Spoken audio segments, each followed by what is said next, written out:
All right, this is Jimmy Cab's Tape to Broadcast 50 with 50 interview series and Bulldozer magazine. This is interesting. A lot of you out there, as you know, have plans for Memorial Day. This is the beginning of what, unfortunately, I would like to say the headhunting season. Especially a lot of you who like to listen to the heavy jams and you're going to be barbecuing, or for those of you that are traveling, you're going to be encountering a lot of heavy police presence because they care about your safety. Has nothing to do with the state being broke and wanting to feed the mechanism of the whole machinery, but that's a whole other tirade. I'm here with criminal defense attorney, real deal criminal defense attorney, Jeff Voll. How you doing, Jeff? I'm well. Thanks for having me, Jimmy. We're good. Would you agree that this is the beginning of the headhunting season, or strike that? Let's talk more professional, more eloquent. This is where citizens should be more vigilant, especially if they indulge in alcohol or now in California, cannabis, because law enforcement has a zero tolerance. They're out there more than ever, and obviously you don't condone that type of behavior, but it does bring in a lot of income. Right. Right. And don't forget prescription drugs. You can get arrested for DUI by simply having prescription drugs in your system. But yeah, this is definitely the time of the year. Memorial Weekend is the kickoff of summer. So, as I've always told you and your listeners, Jimmy, if you got a party, you're gonna be out there partying, you got your car, take a cab, call Uber. Call all these newfangled taxi cab companies, because it could save your life, it could save the life of a loved one, and it'll save you tens of thousands of dollars. Jeff, obviously we're adults. I wish I could say that 5 years ago I would have listened to your advice. I'm not one of these Mad Max, fucking whiskey hellraisers, easy top cranking, fucking driving over Sammy Hagar 50 miles per hour type of guys. But once in a while you're at a show, you're at a club, you meet a nice young lady. She looks like she's into you. You're buying a couple of drinks, and next thing you know, you're over .08. Is that still the legal statute then? It is. It absolutely is for alcohol. Yes, sir. Yep. So let's just say, heaven forbid, some of my listeners out there, they see red lights in their rearview mirror. What do? What is the law regarding to once you are officially stopped by a peace officer? What detail? Explain that to me. In a nutshell, after you've been arrested for DUI, you have to submit to a chemical test, either a blood test or a breath test. So here's what you do, because the first part of your question is, what do you do when you're getting pulled over and you know you've had a couple drinks, or you smoked a couple bowls, etc., and no drinks? What do you do? What do you not do? With alcohol on board, not anything else, but with alcohol, you do this. You tell the officer, because they're gonna arrest you anyways. They're gonna smell the booze on you. You're gonna go to jail. No cop's gonna let you go after you smell like booze. You got red and watery eyes. You're slurring your speech, etc. So what you do is you tell the officer politely, do it in a nice way. Say, officer, I'm not going to answer any questions. I'm not going to take any tests. If you arrest me, I demand a blood test.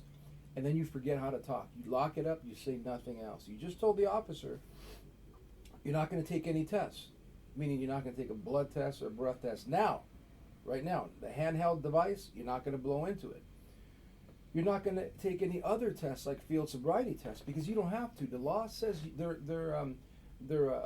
voluntary. You don't have to take them. Okay.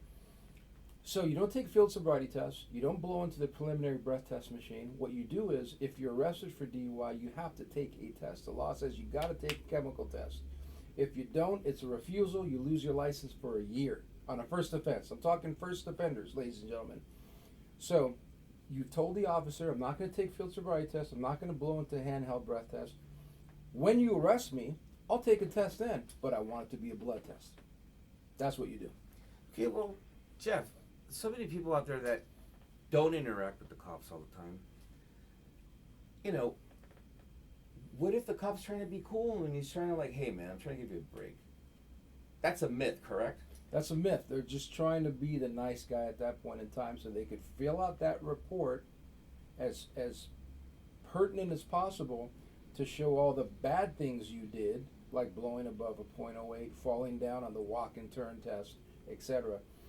Because that helps seek a conviction later. If they fill the report with all these bad things that you did, then it's going to be easier for the prosecutor to convict you of DUI. If you don't do the field sobriety test, then they can't watch you walking or putting your head back, touching your nose, etc. Because you don't have to do that stuff. So remember, don't take any tests. Don't answer any questions. Don't answer the question, so have you been drinking? Where are you going? Where did I stop you at? How much did you drink? When did you drink? Who are you drinking with, etc. Why, Jeff? Why, if they ask, because it's routine, where are you coming from? Have you had any alcohol? Why not answer that? Because they're going to put it in the report to hurt you later. They're not going to put it in the report to help you. They're going to put it in the report to show, hey, this dude told me he was drinking. Right. This guy told me he had 4 shots and 2 Budweisers, which is specific. He remembered exactly what he drank. And if you tell the officer the times that you're drinking, they can do a sort of backtracking to find out what your actual blood alcohol content or breath alcohol content was at the time of driving, because that's what the law criminalizes, is what your BAC is at the time of driving, not what you are at the station. You got me? Yeah. So remember what I said. Don't answer any questions. Don't take any tests. That includes field sobriety tests or blowing into the handheld device. When they arrest you, you got to take a test. The law says you have to, or you lose your license for a year. And then in court, they charge you as a refusal, DUI as a refusal. That's an added allegation. What makes the underlying charge a little more hard to beat, so to speak. So the officer's left with nothing to put in his or her report in terms of when you were drinking, what you were drinking, how you felt. There's actually a section on the police report that asks, do you feel the effects of the alcohol? And a lot of people say, yeah, I'm kind of buzzed. Yeah. Yeah, I've seen people say, I'm a little fucked up right now. I mean, that hurts you later. Yeah. You're done. So if you say nothing, then they can't put that stuff in the report, and all they're left with is your driving pattern, why they stopped you in the first place. Speeding, swerving, an equipment violation like no lights on or tail light off. So they have that, the fact that you pulled over, and that's it, other than your breath test or your blood test at the station. And remember, Jimmy, I always told you this since day one, man, take a blood test. Don't take a breath test, because I can retest the blood. Law enforcement, the district attorney, CHP, etc., they only test for alcohol level. I go the 3-step approach. It's very simple. It only costs a couple $100. I have an independent lab that does it. They check the alcohol level. They double check that, but they also check for the amount of preservative that's supposed to be in the blood vial before they put your blood in there.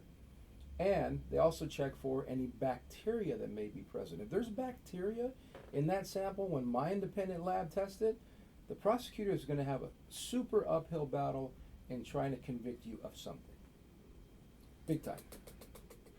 Again, if you get pulled over on the field, yeah, other than the required information, license, insurance, I believe that's it, correct? License, insurance, registration. Okay. But remember, Jimmy, let me just cut you off. What I just told you is for first offenders, people who are not on probation for DUI.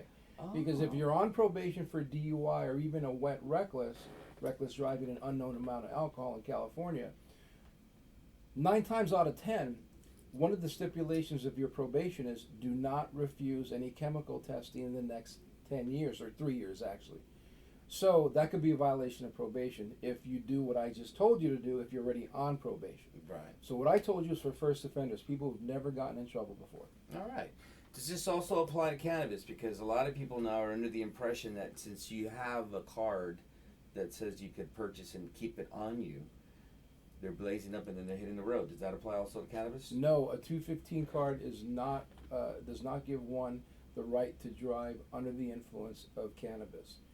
So cannabis is tricky, because remember what I just said, Jimmy.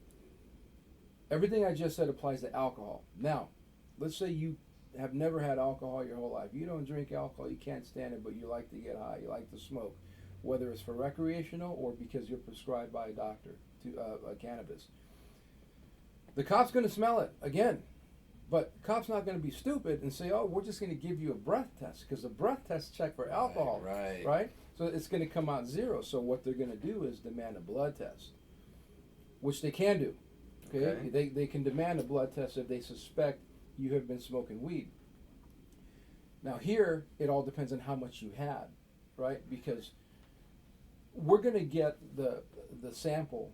Excuse me. We're going to get the results of the sample, and depending on how many nanograms of THC metabolite are in the blood, then that depends on how the case goes. How the case falls. Excuse me. How it disposes. That coupled with your prior record, how you were driving, and whether or not you're cooperative or not, etc. So all those things get taken into consideration.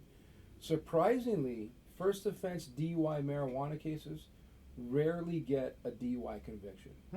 The majority of my cases, matter of fact, I think only one guy has ever been convicted who I represented who was DUI marijuana. Everything else gets reduced. Every other case has gotten reduced. Whether it's a wet reckless, a dry reckless, or an exhibition of speed, the cases usually go away. Just be polite. That's the number one key, man. The officer's going to treat you with respect if you treat the officer with respect. That's Right. the bottom line.